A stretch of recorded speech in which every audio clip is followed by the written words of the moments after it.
കൂട്ടുകാരെ, നമുക്കിന്ന് അതിമനോഹരമായൊരു കാഴ്ച കാണാം. നമ്മൾ മരങ്ങൾ വെട്ടിമാറ്റുമ്പോൾ എന്താണ് നമുക്ക് നഷ്ടപ്പെടുന്നതെന്ന് ഈ കാഴ്ചയിലൂടെ നമുക്ക് മനസ്സിലാക്കാം. മരങ്ങൾ തിങ്ങി നിറഞ്ഞ ഒരു കുഞ്ഞു ഗ്രാമത്തിലൂടെയാണ് നമ്മൾ ഇന്നത്തെ യാത്ര. പുഴകളാലും അരുവികളാലും മലകളാലും ചുറ്റപ്പെട്ട് കിടക്കുന്ന അതിമനോഹരമായൊരു ഗ്രാമം.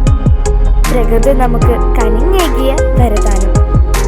ഇതാണ് നമ്മൾ ഓരോരുത്തരും ഇല്ലാതാക്കിക്കൊണ്ടിരിക്കുന്നത്.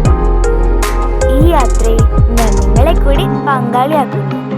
ഇതുപോലെ നമുക്ക് എല്ലാ ഗ്രാമവും കാത്തു സൂക്ഷിക്കാം. പ്രകൃതിയെ നമുക്ക് സംരക്ഷിക്കാം. ആ പ്രകൃതി തന്നെ നമ്മളെയും സംരക്ഷിക്കും.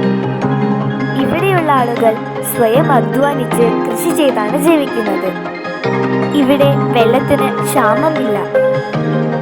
അതിനു കാരണം ഇവിടെയുള്ള ആളുകൾ മരങ്ങൾ വെട്ടിമാറ്റുന്നതിന് പകരം നട്ടു വളർത്തുകയാണ് ചെയ്യുന്നത്. കൂട്ടുകാരെ, ഞാൻ ഇന്നതിലൂടെ യാത്ര ചെയ്യുന്നത് ഏകദേശം ആഫ്റ്റർനൂൺ 2 മണിക്കാണ്. ഇവിടെ ചൂടിന് പകരം ഇളം തണുപ്പാണ്. ഈ സമയത്ത് നമ്മളുടെ വീടിന്റെ പുറത്തേക്ക് ഇറങ്ങുമ്പോൾ അതിശക്തമായ ചൂടാണ്. അതിനു കാരണം നമുക്ക് തണലാകുന്ന മരങ്ങൾ നമ്മൾ വെട്ടിമാറ്റുന്നു.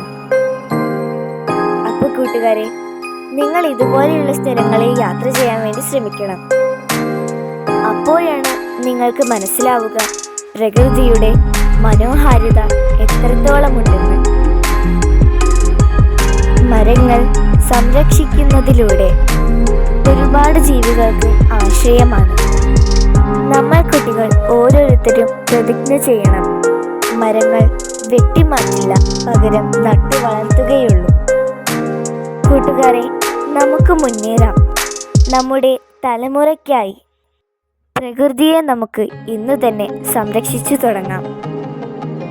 അപ്പോൾ കൂട്ടുകാരെ, നിങ്ങൾക്ക് ഈ വീഡിയോ ഇഷ്ടപ്പെട്ടാൽ ലൈക്കും ഷെയറും സബ്സ്ക്രൈബും ചെയ്യാൻ മറക്കില്ലേ.